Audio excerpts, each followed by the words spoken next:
你有冇試過送咗份禮物俾男朋友，好期待佢會好開心，結果佢真係好平靜咁講一句哦多謝，你心諗咩料啊，中意定唔中意啊？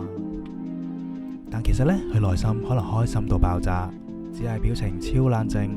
因為好多男仔就算心入邊好興奮，面呢都唔會喐一下。